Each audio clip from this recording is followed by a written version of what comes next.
ওগো নবীজি তুমি মদিনারি বুলবুল, তুমি জান্নাতেরি ফুল, তুমি মুহাম্মাদুর রাসূল, তুমি মদিনারি বুলবুল, তুমি জান্নাতেরি ফুল, তুমি মুহাম্মাদুর রাসূল, তুমি মুহাম্মাদুর রাসূল, তুমি ভেঙ্গে দিয়েছ জগতের সকলের ভুল। ঠিক কিনা জোরে কর? দুনিয়ার যত ভুল এগুলি আমার আপনার নবী ভেঙ্গে চুরমার করে সঠিক পথ দেখায় দিলেন মুহাম্মদ রাসূলুল্লাহ সাল্লাল্লাহু আলাইহি ওয়াসাল্লাম। ভাইয়েরা আমার, বন্ধুরা আমার, আমার আপনার নবী রাহমাতুল লিল আলামিন প্রথম আসমান আর দ্বিতীয় আসমানের মাঝখানে অফিস দেখার পরে জিব্রাইলকে বললেন, জিব্রাইল রে, এই অফিসের অফিসারের নাম ইসরাফিল ফেরেশতা। হ্যাঁ, এমনি নবী ডাক দিয়া বলেন, জিব্রাইল রে, আমি ইসরাফিলের অফিস দেখব।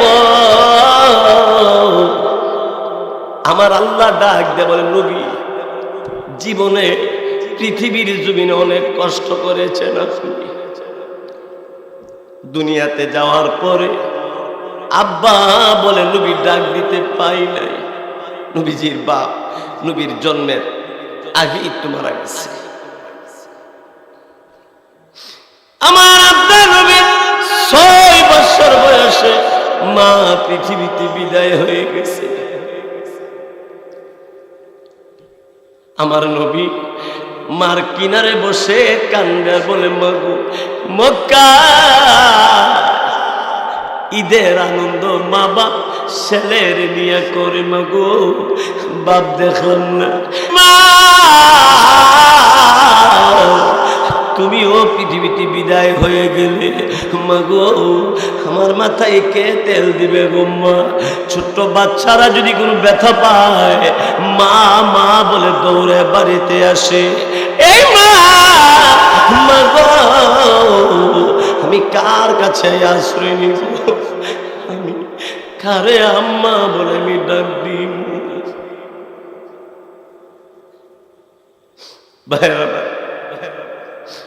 আমার নবীর কান্না দেখে উম্মে আইমান দাসী নবীকে কোলে নিয়ে বলে, আমার নবীকে বলে, ওগো মুহাম্মদ কাইদো না, তুমি কাঁদলে গো আমি উম্মে আইমান সইতে পারি না। আমার আপনার নবী আকাশের দিকে তাকায়, আমার নবী চোখের পানি ছেড়ে ছেড়ে কাঁদলে। উম্মে আইমান আমার আপনার নবীকে মক্কার দিকে, মদিনা থেকে মক্কার মধ্যে যখন রওনা হয়ে গেছে, পথের মধ্যে আব্দুল মুত্তালিব নবীর দাদার সঙ্গে দেখা হয়ে গেছে। এমনি নবী ডাক দে বলে, দাদা, এই দাদা। নবীজির দাদা আব্দুল মুত্তালিব তখন ডাক দে বলে, নাতি কান্দো কেন?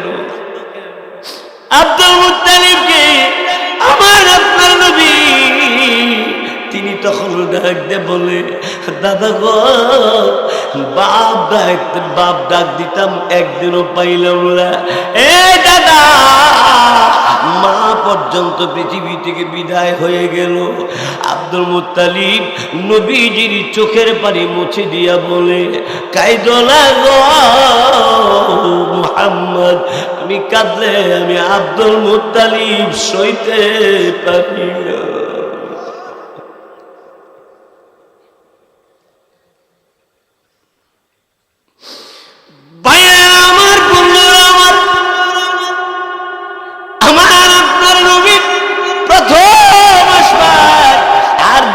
আসমানের মাঝখানে ইসরাফিলের অফিসের ভিতরে নবীজি তাকাইলেন, তাকায়া দেখে ইসরাফিল ফেরেশতা এত বড় একটা সিংহা বা বাঁশি নিয়ে দাঁড়িয়ে আছে। হযরতে জিবরাইল আলাইহিস সালাতু ওয়াস সালামকে নবীজি ডাক দিয়ে বললেন, কিরে জিবরাইল,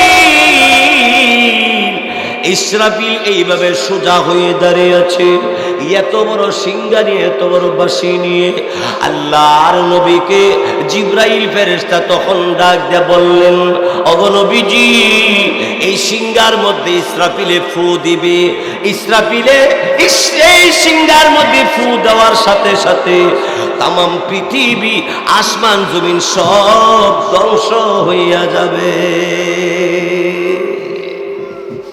ইসরাফিল যখন সিংহার মধ্যে ফু দিব, এই ফুয়ের আওয়াজে অবস্থাটা কি হইব? আসমান ভাঙ্গা পড়া যাইব, জমিন ভাঙ্গা চুরমার হয়ে যাইব, পাহাড়গুলি চিহ্ন ভিন্ন হয়ে যাইব। এই ব্যাপারে আল্লাহ কোরআন শরীফে বলেন, ইযাস সামাউ ফাতারাত ওয়া ইযাল কাওয়াকিবু তাসাওয়াত ওয়া ইযাল বিহারু ফুজ্জিরাত ওয়া ইযাল কুবুরু বু'সিরাত আলিমাত নাফসুম মা কদ্দামাত ওয়া আখারাত ইয়া আইয়ুহাল ইনসানু মা গররাকা বিরাব্বিকাল কারীম।